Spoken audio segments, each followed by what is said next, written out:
రాంప్రసాద్ రెడ్డి గారికి, సత్యకుమార్ యాదవ్ గారికి, వేదిక మీద ఎమ్మెల్యేలు ఎంపీలకి, ప్రత్యేకంగా ఈ సమావేశానికి విచ్చేసిన మా ఆటో డ్రైవర్లందరికీ పేరు పేరున నా హృదయపూర్వక నమస్కారాలు. ఇంట్లో ఎన్ని ఇబ్బందులున్నా ఎవరైనా ఆటో ఎక్కితే నవ్వుతూ పలకరిస్తారు మా ఆటో డ్రైవర్లు. గ్రామ స్థాయి నుంచి దేశ రాజకీయాలంతా కూడా ఆటో డ్రైవర్లే ఆటోలో చర్చిస్తారు. పోయిన 5 సంవత్సరాలు చూసాం. మీ మౌత్ పబ్లిసిటీ దెబ్బకి వైనాట్ 175 కాస్త వైనాట్ 11 అయినాయి. విశ్వవిఖ్యాత నట సార్వభౌమ స్వర్గీయ శ్రీ నందమూరి తారక రామారావు గారు కూడా డ్రైవర్ గా నటించిన సినిమా డ్రైవర్ రాముడు. మీ అందరి బాలయ్య నా ఒక్కడికే ముద్దల మావయ్య అయినా బాలయ్య బాబు గారు డ్రైవర్ గా నటించిన సినిమా లారీ డ్రైవర్. అంతేకాదు పవన్ అన్న కూడా నటించారు, డ్రైవర్ గా నటించారు. ఆ సినిమా పేరేంటి ఇంపడట్లా, అత్తారింటికి దారేది. ఆనాడు అన్న ఎన్టీఆర్ కాకి డ్రెస్ వేసుకుని రాష్ట్రం మొత్తం చైతన్య రథం పైన వెళ్తే ఢిల్లీ మొత్తం గడగడలాడించిన వ్యక్తి. చంద్రబాబు నాయుడు గారికి ఆటో డ్రైవర్ల సమస్యలు బాగా తెలుసు. కేబినెట్ మీటింగ్ లో ఏనాడు ఎప్పుడైతే మేము చర్చిస్తామో మా ఆటో డ్రైవర్లకి మేము అండగా నిలబడతామని పదే పదే చెప్తారు. అందుకే ఆటో డ్రైవర్ల సేవ పేరుతో ఈ రోజు ఈ పథకం మన ప్రజా ప్రభుత్వం రూపొందించింది. నేను ఎప్పుడు తిరుగుతున్నప్పుడు ఆటో వెనకాల ఉన్నా మీరు ఏదైతే రాస్తారో చదువుతూ ఉంటా. ఒక కొటేషన్ నాకు బాగా నచ్చింది. ఆ కొటేషన్ ఏంటంటే, వర్షం ఎలా పడుతుందని పిల్లలు అడిగినప్పుడు దేవుడు కురిపిస్తున్నారని చెప్పొద్దు, మనం ఒక్క మొక్క నాటితే ఒక్క నీటి బట్టు వర్షం ద్వారా వస్తుందని ఒక ఆటో డ్రైవర్ పెట్టుకున్నారు. అంటే ప్రకృతి పట్ల మనకున్న బాధ్యత ఆ ఆటో డ్రైవర్ ఈరోజు సమాజానికి నేర్పిస్తున్నారు. ఇంకొక ఆటో డ్రైవర్ కొటేషన్ చూసా, అందరూ బాగుండాలి దాంట్లో నేను కూడా బాగుండాలని చెప్పారు. మూడో కొటేషన్, జరా భద్రం భయ్యా మనందరం చల్లగా ఇంటికి వెళ్ళాలి. అంటే స్పీడ్ గా నడపద్దు, ర్యాష్ గా నడపద్దని ఆ ఆటో డ్రైవర్ చెప్పే పరిస్థితి. ఈ కొటేషన్లన్నీ మీకు ఎందుకు చెప్తున్నానంటే, మా ఆటో డ్రైవర్ల మనసు పెద్ద మనసు. ఎవరన్నా బ్యాగ్ మర్చిపోతే తిరిగి వాళ్ళకి అందిస్తారు, ఎవరన్నా పొరపాటున సెల్ ఫోన్ మర్చిపోతే వాళ్ళ ఇంటికి చేర్చుతారు. అంతేకాదు విలువైన వస్త్రాలు దొరికితే ఏకంగా మా పోలీస్ సోదరులు దగ్గరికెళ్ళి డబ్బులో లేని వస్త్రాలు దొరికినాయి, ఇది మీరు జాగ్రత్త వాళ్ళకి చేర్చాలని చెప్పే పెద్ద మనసు ఉన్న వ్యక్తులు మా ఆటో డ్రైవర్లు. ఆటో వెనుక నవ్వు తెప్పించే కొటేషన్లు కూడా ఉన్నాయి స్వామి. అప్పు చేసి కొన్నాను నన్ను చూసి ఏడవద్దు అని చూసావిడు. అప్పు చేసి కొన్నాను నన్ను చూసి ఏడవద్దు. ఇంకోటి, హాయని ఆశ పెంచొద్దు, బాయని బాధ పెట్టద్దు. అంటే ఎప్పుడు ఆటో వెనకాల బండి ఉంటే నవ్వుతూ ఉంటాం. సమాజం పట్ల మాకున్న బాధ్యత తెలుస్తుంది. ఎన్ని సమస్యలున్నా ఎన్ని ఇబ్బందులున్నా నవ్వుతూ ఆదరిస్తారు మా ఆటో డ్రైవర్లు. అందుకే యువగలం పాదయాత్రలో ఆటో డ్రైవర్లతో ప్రత్యేకంగా నేను సమావేశం ఏర్పాటు చేసుకున్నా. వాళ్ళు ఎదుర్కొంటున్న సమస్యలు నేను తెలుసుకున్నా.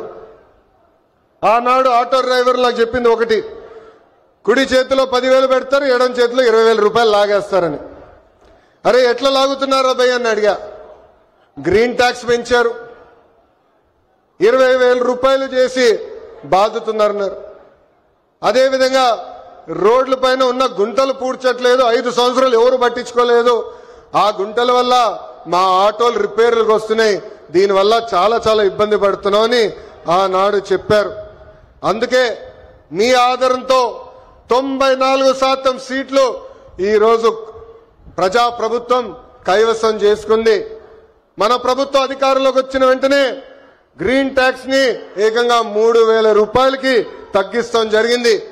అంతేకాదు పవన్ అన్న నాయకత్వంలో సుమారుగా 2,000 కోట్ల రూపాయలు ఖర్చు పెట్టి గుంటలంతా కూడా మనం పూడ్చడం జరిగింది. ఈ రోజు ఎక్కడ లేని విధంగా కొత్త రోడ్లు కూడా మన ప్రభుత్వం వేస్తున్నాం. అంతేకాకుండా ఆటో స్టాండ్లు ఏర్పాటు చేయాలి, మీకు అక్కడ తాగునీరు అందజేయాలి. ప్రత్యేకంగా మహిళలు ఆటోలు తోలుతున్నప్పుడు వాళ్ళకు కావాల్సిన టాయిలెట్లు కూడా అక్కడ ఏర్పాటు చేయాలి. ఎలక్ట్రిక్ ఆటోలు మీకు అందిస్తమే కాదు, ఛార్జింగ్ పాయింట్ కూడా ఏర్పాటు చేయాలని ఆనాడు మాకు చెప్తాం జరిగింది. ఇది చేసే బాధ్యత కూటమి ప్రభుత్వం తీసుకుంటుందని ఈ సభాముఖంగా ప్రజలందరికీ నేను తెలియజేస్తున్నా. నేను యువగలం పాదయాత్ర చేసినప్పుడు మహిళల్ని కించపరిచే విధంగా ఆనాడు రోజా గారు మాట్లాడారు. మా తెలుగు మహిళ చీరలు గాజులు ఆమెకి ఇచ్చేదానికి వెళ్ళినప్పుడు వెళ్ళిన ఆటోని ఆనాటి పోలీస్ సోదరులు సీజ్ చేశారు. ఆ ఆటో డ్రైవర్ పేరే హమీద్ బాషా. పాపం ఈ ఆటో పైన ఆయనే కాదు, ఆయన కుటుంబంలో ఉన్న 5 ఆధారపడి ఉంటారు. అతను నా దగ్గరికి వచ్చి, అన్నా నేను ఇబ్బంది పడుతున్నా, నన్ను ఆదుకో అంటే గౌరవ ముఖ్యమంత్రి శ్రీ నారా చంద్రబాబు నాయుడు గారు ఆనాడు నేను ఫోన్ చేసి ఒక ఆటో ఇవ్వాలనుకుంటే ఒకటి కాదు, ఏం అవసరం ఉన్నా ఆ కుటుంబాన్ని ఆదుకో, ఇది మన బాధ్యత అని చెప్పిన వ్యక్తి చంద్రబాబు నాయుడు గారు. సామాన్యుడి కారు ఆటో, వర్షం వస్తే ఇంటికి తీసుకెళ్లేది మా ఆటో డ్రైవర్లు, ఏకంగా చిన్న పిల్లల్ని సేఫ్ గా స్కూల్కి తీసుకెళ్లి తిరిగి తీసుకొచ్చేది మా ఆటో డ్రైవర్లు. అనారోగ్యంతో ఎవరన్నా బాధపడితే అంబులెన్స్ లాగా మారి ఆసుపత్రులు కూడా తీసుకెళ్లేది మా ఆటో డ్రైవర్లు. పనికి కానీ ఆఫీస్కి వెళ్లాలన్నా, ట్రైన్ ఎక్కాలన్నా, బస్ ఎక్కాలన్నా ఫీడర్ వెహికలే మన ఆటో.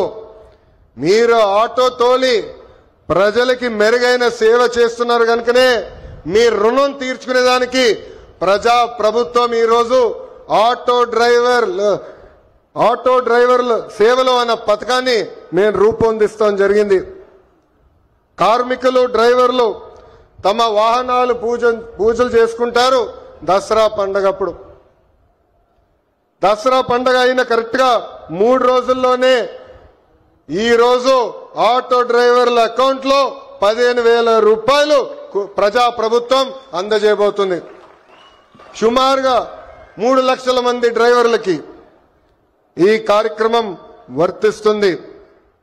అందుకే నేను ఇక్కడున్నా మిమ్మల్ని అందరిని ఒకటే కోరుతున్నా, మన వృత్తిలో డబ్బులు ఖర్చు పెట్టాలి, మెరుగైన సర్వీస్ అందజేయాలి. అప్పుడే మనకు కూడా అద్భుతమైన మార్కెట్ వస్తుంది.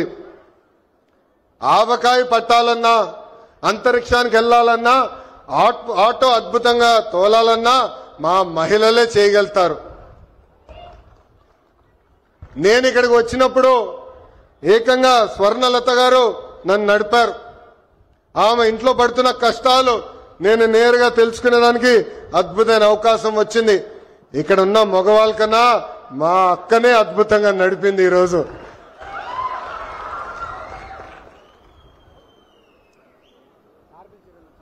పంపించండి ముఖ్యమంత్రి గారు తిరిగిచ్చుంటారు. స్వర్ణలత గారు ఆటో తోలుతూ కుటుంబం మొత్తం పోషిస్తున్నారు. ఇంట్లో ఆమె భర్త కూడా అద్భుతంగా సహకరిస్తున్నారు. ఇద్దరు కలిసికట్టుగా పనిచేసి ఈ రోజు ఆ కుటుంబాన్ని ముందలు తీసుకెళ్తున్నారు. తల్లి నాకు చెప్పింది, తల్లికి వందనం అందింది, ఉచితంగా గ్యాస్ సిలిండర్లు ఏదైతే దీపం పథకం కింద ఇస్తున్నామో అది కూడా అందింది.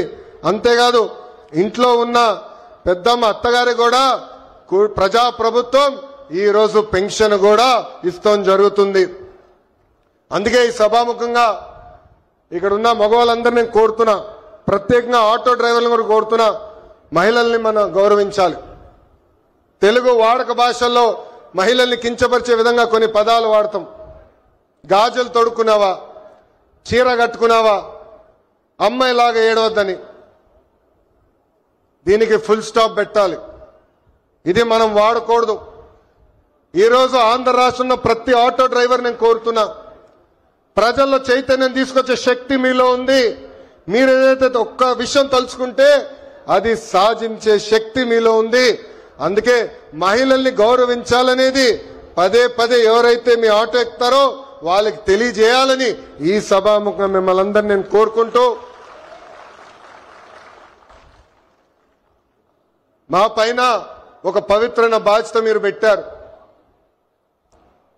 గత పాలకులు మీటింగ్ జరిగితే మీరందరూ చూసేవారు, పరదాలు కట్టేవారు, బ్యారికేడ్లు పెట్టేవారు. కానీ ఈరోజు గౌరవ ముఖ్యమంత్రి గారు కానివ్వండి, ఉప ముఖ్యమంత్రి గారు కానివ్వండి, ఒక సామాన్య వ్యక్తిగా మీ ముందలా నుంచుంటున్నారు. మీ రుణం తీర్చుకుంటామే మా లక్ష్యం. అహర్నిశలు కష్టపడతాం. ఎన్ని ఆర్థిక ఇబ్బందులున్నా ఇచ్చిన ప్రతి హామీ నిలబెట్టుకునే బాధ్యత ప్రజాప్రభుత్వం తీసుకుంటుంది. ఈ రోజు ఆంధ్ర రాష్ట్రంలో డబుల్ ఇంజిన్ సర్కార్ ఉంది. కేంద్రంలో గౌరవ ప్రధానమంత్రి నరేంద్ర మోడీ గారు, రాష్ట్రంలో గౌరవ ముఖ్యమంత్రి చంద్రబాబు నాయుడు గారు. ఈ డబుల్ ఇంజిన్ సర్కార్ అద్భుతంగా నడుస్తుంది కనుకనే మన ఎన్ని ఆర్థిక ఇబ్బందులున్నా ఇచ్చిన ప్రతి హామీ సంక్షేమ కార్యక్రమాలు మనం నిలబెట్టుకోగలుగుతున్నామని ఈ సభాముఖంగా తెలుపుకుంటూ, మళ్ళీ వస్తాం, అద్భుతమైన కార్యక్రమాలు చేస్తాం. మీ పిల్లల భవిష్యత్తు చూసుకునే బాధ్యత ప్రజాప్రభుత్వం తీసుకుంటుందని ఈ సభాముఖంగా మీ అందరికి హామీ ఇస్తూ, నాకు ఇంత అద్భుతమైన అవకాశం ఇచ్చిన మా ఆటో డ్రైవర్లందరికీ పేరు పేరున నా హృదయపూర్వక నమస్కారాలు తెలుపుకుంటూ మీ అందరి దగ్గర నుంచి సెలవు తీసుకుంటున్నాం.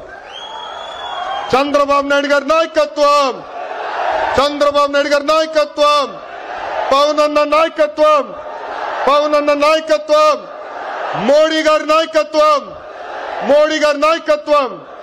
జై హింద్, జై హింద్, వందే వందే. అందరికీ నమస్కారం. ధన్యవాదాలు సార్. ఏది తనంతటా తానే నీ తరికి రాదు, శోధించి సాధించాలి. అది ధీరగుణం, సాధారణ వ్యక్తిత్వం కల అసాధారణ వ్యక్తి. వారి మాటలు, ఆలోచనలు ఎంతో మందికి స్ఫూర్తిగా నిలుస్తున్నాయి. వారే మన రాష్ట్ర ఉప ముఖ్యమంత్రి వర్యులు